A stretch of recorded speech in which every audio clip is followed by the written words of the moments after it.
भगवान श्री कृष्ण बताते हैं कि इस जीवन में कर्म से बचना असंभव है। हम कर्म आपके मन को भाने वाले हो या आपके मन को जलाने वाले हो, मनुष्य जीवन की नीति कर्म है, जीवन का आधार कर्म है। अगर आप मोह में बंद कर कर्म करने से मना कर देंगे तो परिस्थितियां ऐसी हो जाएगी कि वे आपसे ही वही कर्म करा कर रहेगी। यह वैसे ही बात है जब अर्जुन कुरुक्षेत्र के महायुद्ध के बीचों बीच अपने अस्त्र डाल देते हैं, क्योंकि कुछ क्षणों के लिए अर्जुन इस मोह में बन जाते हैं कि अस्त्र उठाने से वह अपने कुल का, अपने संबंधियों का विनाश रचेंगे। तब शायद अर्जुन को कर्म में ना तो संतोष मिल रहा था और ना आनंद। इस अवस्था में भगवान श्री कृष्ण पार्थ को बताते हैं कि अगर हम कर्म से मुंह मोड़ लेंगे तो इसका अर्थ यह नहीं कि हम वह करने से बच जाएंगे। कर्म से आप केवल तब बच सकते हैं जब आप उसको पूरा करेंगे।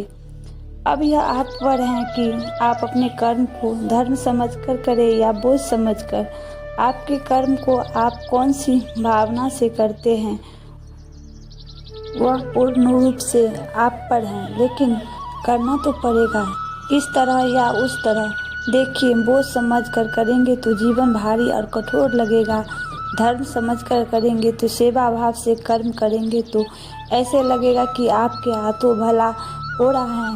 यह ऐसी ही बात है कि आप जो सेब या अनार या संतरा खाते हैं वह इसलिए खा पाते हैं क्योंकि दूर किसी माली ने अपना कर्म किया था। जैसे उसके कर्म का फल आप खा रहे हैं, वैसे ही आपके कर्म के किसी और को कोई सहायता मिल जाएगी। यह क्या होगा, कैसे होगा, यह जानना असंभव है।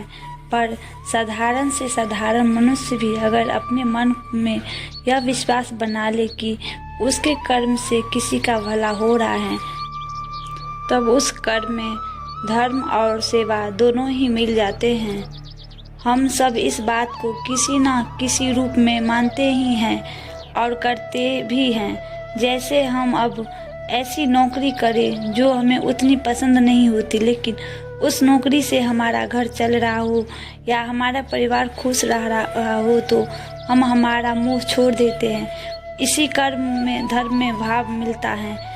भगवान श्री कृष्ण हमें समझाते हैं कि हम समाज में रहते हैं तो उसके प्रति हमारे कुछ उत्तरदायित्व, कुछ कर्तव्य होते हैं, जैसे अच्छा नागरिक होना, अपने माता पिता का ख्याल रखना, अपने बच्चों की अच्छी परवरिश करना।